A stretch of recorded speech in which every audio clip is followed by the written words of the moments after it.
Sir आपने जो stages बताए तो आई कैन सी मेरे साथ जो लोग काम कर रहे हैं कि कौन सा entrepreneur, I will not call entrepreneur, आप समझ में है एंटरप्रेन्योरशिप तो लास्ट स्टेज है, लास्ट स्टेज है। लोग हैं जो शायद अभी भी फर्स्ट स्टेज में ही पड़े हैं, रैम्बो स्टेज या सुपर हीरो स्टेज में पड़े हैं, राइट, या कुछ लीड पहुंचे हैं मैनेजर तक। जैसा आपने बोला कि only 3% reaches the stage of leadership in the business and only 1% become actual entrepreneur. ये लोगों के अंदर ऐसा क्या अलग होता है, ये ऐसा क्या अलग कर रहे होते हैं बाकी लोगों से जो उस स्टेज तक पहुंचते हैं? देखो, अभी ये सवाल का जवाब देने के लिए मैं बोलता हूँ कि अगर पहले गियर वाले को अपन पूछे तुम्हारा बिजनेस क्या है, ओके, तो उसका नॉलेज रहता है technical knowledge, technical. So actually he is mechanic. Second को अपन ड्रॉप करते हैं, थर्ड वाले को पूछेगा तो मेरा एक छोटा टीम है और मैं गैरेज चलाता हूँ, गैरेज चलाते हैं। ओके। फोर्थ और फिफ्थ से ना एक्चुअली रियल एंटरप्रेन्योरशिप या ऑर्गेनाइजेशन बिल्डिंग प्रोसेस शुरू होता है। और ये जो पर्टिकुलर लीडर है ना, ये विजन सेट करके चलने वाला आदमी है। इसके अंदर लीडरशिप क्वालिटीज रहती है, ये लोगों को इंस्पायर करता है। पहले गियर वाले के पास लोग टिकते ही नहीं है और वो हमेशा बोलता है लोग मेरे पास टिकते ही नहीं है। क्यों? क्योंकि तुम खुद सेकेंड स्टैंडर्ड में रुके हुए हो, तो तुम्हारे पास सिर्फ फर्स्ट स्टैंडर्ड का रहेगा जिसको अकल कम रहेगी, और तुम एक्सपेक्ट करोगे कि थर्ड फोर्थ स्टैंडर्ड वाला लड़का मेरे पास आना चाहिए, वो आता नहीं है। क्योंकि for that you have to elevate yourself to next level. आपके फॉलोअर्स आपसे एक लेवल नीचे ही रहेंगे। तो फोर्थ और फिफ्थ की जब आप बातचीत करोगे ना, तो फोर्थ और फिफ्थ लीडर जो है, ये बहुत बार ना विजन वाले लीडर होते हैं। हमेशा याद रखना, लोग आपके पास तब तक ही टिकेंगे जब तक उनको अपनी ग्रोथ तुम्हारे साथ दिखेगी।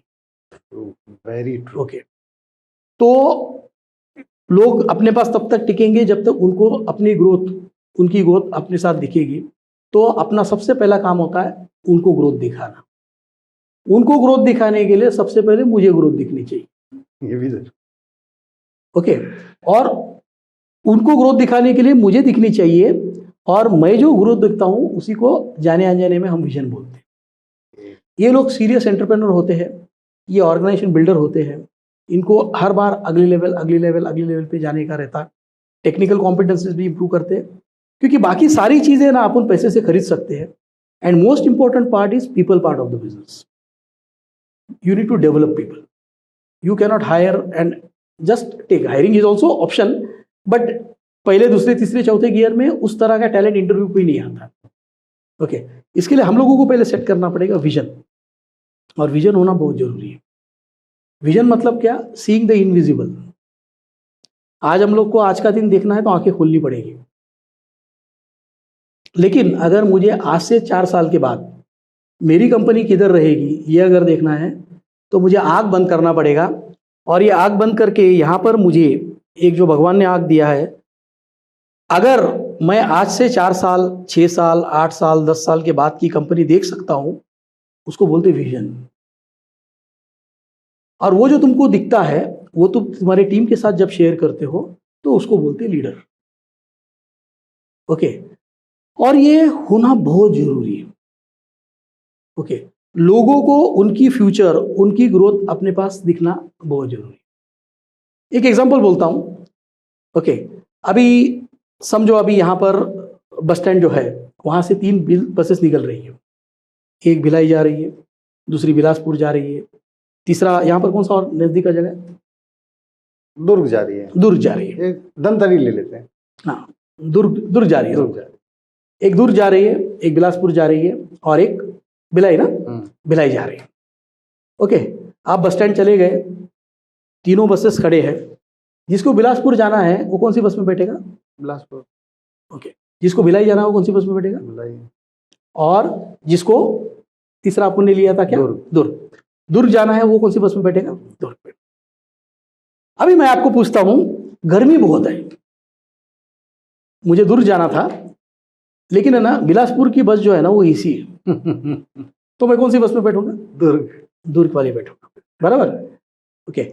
मेरे को भिलाई जाना था या फिर दुर्ग जाना था या भिलाई जाना था, लेकिन उसमें जगह नहीं है। दुर्ग की बस में विंडो सीट खाली है, तो मैं कौन सी बस में बैठूंगा? भिलाई।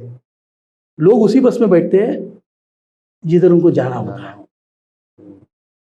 ओके, हमेशा याद रखना, ये जो बस है ना, ये आपकी कंपनी है, ड्राइवर सीट पे आप बैठे हो। 3-4 घंटे के जर्नी के लिए लोग बोर्ड देख के चढ़ते हैं। ओके, तो मेरी कंपनी में 15-20 साल काम करने के लिए उनको नहीं मालूम कि ये कंपनी जा किधर रही है, क्योंकि सारे लोग तुम्हारे भरोसे बस में बैठे हैं। उनको बिलासपुर पहुंचाना तुम्हारा काम है, और जब तक लोगों को यकीन है कि सर गाड़ी बिलासपुर पहुंचाएंगे, और जब गाड़ी बिलासपुर पहुंचेगी तो हम सब बिलासपुर पहुंचेंगे, तो कोई आदमी नहीं उतरेगा। इनफैक्ट टायर पंचर हो गया तो सब लोग लीडर को सपोर्ट करेंगे।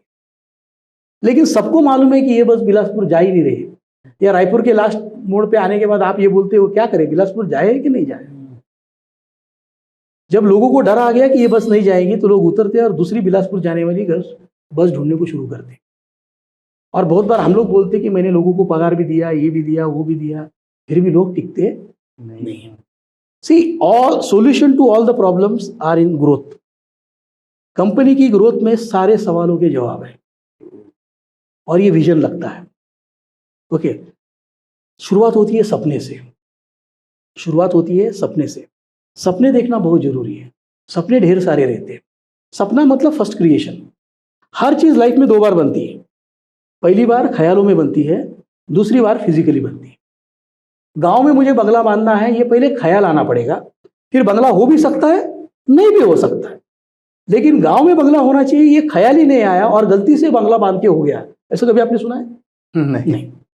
सो फर्स्ट क्रिएशन हुए बगैर सेकंड क्रिएशन हो ही नहीं सकता। ओके, कोई भी आदमी गलती से इंडियन टीम में नहीं जाता, कोई भी आदमी इन्फोसिस का वीपी गलती से नहीं बनता है, किसी का भी टर्नओवर 100 करोड़ गलती से नहीं होता है। लक इवेंट होते हैं, लेकिन कंसिस्टेंटली उस लेवल पे रहना और कंटिन्यूसली ग्रो करना बिल्कुल पॉसिबल है।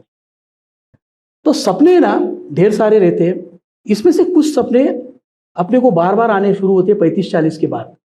उस सपनों से विजन का जन्म होता है। शायद 35-40 के बीच में हमारा धरती पर आने का कारण मिल जाता है। Why I am in this business.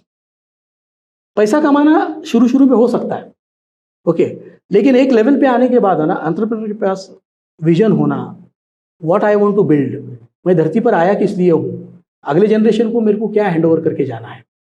Okay, उस तरीके से ये बंदा सोचता है और उसी तरीके से वो आगे बढ़ता है। तो सपना रहेगा तो विजन आएगा। फिर प्रोफेशनली उस लेवल पे आने के बाद, ये छोटे एंटरप्रेन्योर को बताएंगे तो समझेगा नहीं। ओके, वो जो कंपनी है वो सिस्टम प्रोसेस से चलती है, और लोगों को साथ लाने के लिए विजन फ्रेमवर्क बनाना पड़ता है। उसको कोर पर्पस बोलते हैं, कोर वैल्यूज रहती है, नॉन नेगोशिएबल स्टैंडर्ड्स, एक बी हैग या माउंट एवरेस्ट गोल बोला जाता है, बी हैग। ये प्रोफेशनली बिल्ड किया जाता है। विजन सेट करना जरूरी है। एक बार विजन सेट हो जाएगा, फिर उसके छोटे छोटे टुकड़े करेंगे तो उसको गोल्स बोलते हैं। ओके, विजन एक बहुत बड़ा चीज रहता है, तो उसमें से फिर स्टेप बाय स्टेप एक गोल अपन अचीव करेंगे। सर, ये विजन एंड गोल, इसको आप किसी एग्जांपल से, सिंपल एग्जांपल से समझा सकते हैं? अभी मेरा विजन है कि महाराष्ट्र, गुजरात, मध्य प्रदेश, छत्तीसगढ़, इन 4 राज्यों में मुझे इम्पेटस ट्रेनिंग एकेडमी को लेके जाना है। करेक्ट। आने वाले 10 साल में। ओके, फिर गोल जो है वो 3 साल के, 1 साल के और क्वार्टर के बनेंगे। विजन मतलब आज से 25 साल के बाद मैं जब अगले जनरेशन को कंपनी हैंड ओवर करके निकल जाऊंगा, तब मैं किस तरह की कंपनी हैंड ओवर करना चाहता हूं, वो विजन है। विजन फेंट रहता है। विजन जो फाउंडर रहता ना, उसने सेट किया हुआ रहता, उसको वो दिखता है। ओके, और वो दिखना बहुत जरूरी है। एक है ना, पर्पस होना चाहिए ऑर्गेनाइजेशन बिल्ड करने के लिए, and purpose should be bigger than owner, और मालिक उस पर्पस का सर्वेंट होना चाहिए। ओके, जो शुरू में नहीं होता है, बट वक्त के साथ है ना, बहुत सारे लोगों के भी ये माइंडसेट क्रिएट होती है। मैं धरती पर इस कंपनी को बिल्ड करने के लिए आया था, और मेरे 65 पे बर्थडे पे मैं ये कौन सी ऑर्गेनाइजेशन हैंड ओवर करके जाऊंगा। अभी उसको और 25 साल रहेंगे, लेकिन उसके जो स्टेप्स और टुकड़े बनेंगे, 3 साल के, ये साल के, फिर ये क्वार्टर के, फिर ये महीने के, फिर ये हफ्ते के, फिर आज शाम तक के और अगले घंटे के। सो छोटे छोटे टुकड़े जो बनेंगे उसको अपन गोल्स बोलेंगे। हर गोल की स्ट्रेटेजी भी होनी चाहिए। Any goal without strategy is called hopes. Okay, कोई भी गोल जिसके सामने गणित नहीं लिखा हुआ, ये कैसे होगा, वो स्टिफ होगा, वो होने के चांसेस 50% हो सकते हैं अपन पूरा करने के बाद।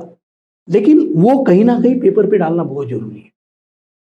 ओके, उसके लिए कोर टीम के साथ बैठकर डिस्कस करके हम लोग वो स्ट्रैटेजी शीट बनवाते हैं लोगों से, विजन सेट होता है, फिर टीम स्ट्रैटेजी बनती है। अकेला मालिक कुछ नहीं कर सकता। हमेशा याद रखना, हम लोग कभी भी ऑर्गेनाइजेशन नहीं बिल्ड कर सकते, हम लोगों को बिल्ड कर सकते हैं, टीम बिल्ड कर सकते हैं, और वो टीम ऑर्गेनाइजेशन को बिल्ड कर। तो ये टीम बिल्ड करना, और टीम बिल्ड करना है तो अपने को कोर वैल्यूज डिफाइन करनी पड़ेंगी, कोर पर्पस लगेगा। जब लोग साथ में मिलकर काम करते हैं तो उनको क्या मोटिवेट करता है, इंस्पायर करता है, ये सब चीज़ें हम लोगों को करनी पड़ेगी। जैसे मैंने बोला ना, 4 घंटे के लिए मुझे ये मालूम होना चाहिए तो मेरी लाइफ आपकी कंपनी में इन्वेस्ट करने के लिए मेरा कितना इन्वॉल्वमेंट होना चाहिए। ये सब आप जब करते हो ना तो लोगों को आनंद मिलता है। Money cannot be the purpose. पैसा कमाना पर्पज नहीं होता है।